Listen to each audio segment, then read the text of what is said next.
What is going on, everybody? My name is Conrax. Welcome back to the channel. It's been such a long time since I've posted, but today the topic of skill-based matchmaking has become at the forefront of discussion for Call of Duty Modern Warfare 2. And with that in mind, I figured we'll go over it in detail and discuss why skill-based matchmaking might just be a little bit more evil than you think. If you've been playing a lot of Modern Warfare recently, you've probably noticed that SBMM seems to have been toned up to an extreme amount compared to some of the previous games in the franchise like Vanguard and Call of Duty Black Ops Cold War. At least after playing this game for quite a while, having some really good matches and some really terrible matches surrounded by MLG, G Fuel, snorting tryhards. That's definitely what it feels like to me. Now, if you've been playing a lot of Modern Warfare and your skill level is a little bit above average, you've probably noticed that you seem to join games with exact clones of yourself. This game that you're seeing right now is the exception to that rule. I think by the end of this lobby, I had somewhere around 46 kills and 3 deaths on a TDM match with over a 15 KD or something like that. But after having many good games and many bad games, I've noticed a really dark pattern within Modern Warfare 2. You see, many games that I play, almost all of them are full of people of an average skill level. But then every now and then I get a game like this. But what if I told you there was something a lot more in depth and a lot more dark going on than you might think? If you're a long-time viewer of my channel, you may remember a video I made back in Black Ops Cold War where I went over a patent that Activision had filed regarding their SBMM system and some of the exact mechanics that this AI uses to not only suppress players, but also boost their performance. And in that pattern, it covered everything from lowering players' health, accuracy, making shots miss, lowering the damage of your weapon, and a bunch more stuff related to in-game actions and items. Now, I just want to remind you quickly about this pattern and a very important section within it. One of the most interesting sections was at section 80, and this reads, once an assessment is made, the computer program that executes the gaming environment modifies elements of the session and or gameplay parameters as the session is being created based on the aggregate skill level. In embodiments, session modifications may include, but are not limited to, adjusting the number of enemies, adjusting the complexity of puzzles. Now we'll ignore the part where it says adjusting number of enemies and puzzles because that's for other games that Activision hold the IP to.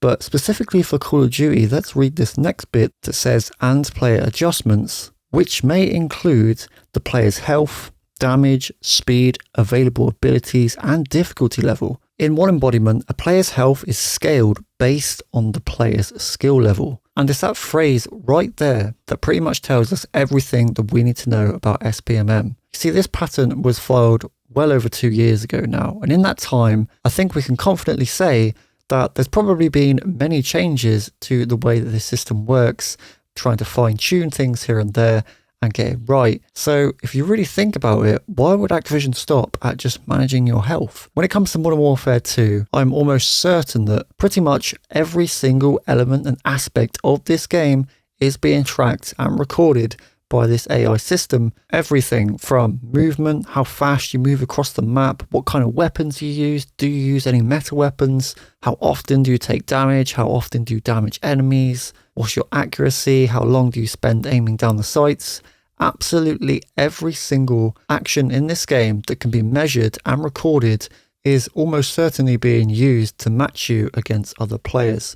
I mentioned earlier on about a pattern that I've noticed within Modern Warfare 2, and this pattern of putting you into really bad games for about 10 games and then throwing you into maybe 4 lobbies where you absolutely dominate seems to be nothing more than a trick, a hidden gambling system that whilst you don't gamble with your money, you gamble with your time, because the more time you spend playing Modern Warfare 2, the more likely you are to spend money on it. And Activision know this very well.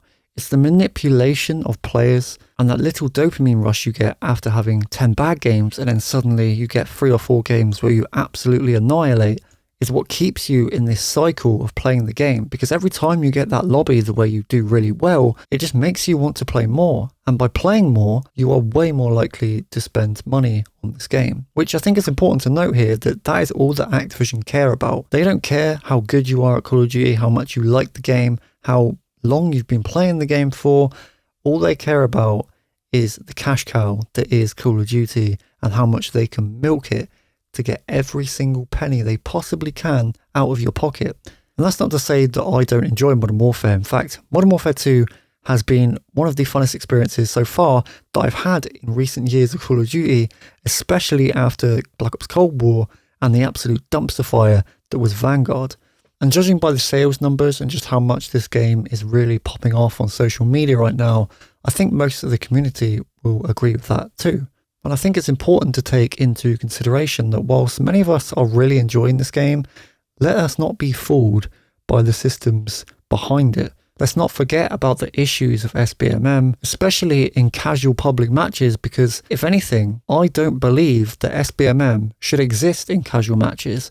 I think there is a use for it, especially within ranked play, but when you're just wanting to hop on for a few games and have a bit of fun, SBMM for me definitely ruins that experience, and I know it does for a lot of other people. We know why it's there. We know it's there just to protect the casual players, the people that aren't very good at this game, so they don't instantly just uninstall it after getting destroyed every single match. Because again, this comes back down to the more time these players spend playing the game, the more likely they are to spend money. But it also ruins many other aspects of the game, such as progression as a player. You know, back in the day when you played COD, if you were constantly getting stomped on, you had to get better to become the one that did the stomping, so to say. And it gave you this almost natural path of progression that when you eventually became the one that was doing really well every single game, you knew that you had improved as a player. Whereas with this SBMM system, and it's constantly what I want to call rigged lobbies, with things like your damage, your health, enemy health, all being modified in real time, it becomes difficult to realise when you are actually doing good or whether the game just decided it wanted to give you a nice easy lobby. And for people like you and me who are very in tune with Call of Duty and know about these systems, it becomes very easy to identify when the game decides to give you an easy lobby on purpose. And what it means is you're constantly stuck in this never-ending roller coaster of a cycle where sometimes you feel like you're doing really well and other times it feels like no matter how hard you try, you are just being stomped on constantly. So next time you feel a little defeated when playing COD, just remember that it might not actually be you at all. Let me know down in the comment section what you think of SBMM in Modern Warfare 2. Is it affecting your gameplay? Does it make the game less or more enjoyable? I'd love to know your opinions. Also, if you haven't already, leave a like on the video and be sure to subscribe and enable all notifications for future videos. We're currently on a mission to hit 1,000 subs, and with your help, I believe we will smash that goal. You can find links to my Twitter and my Discord down in the description below, and I'll catch you in the next one.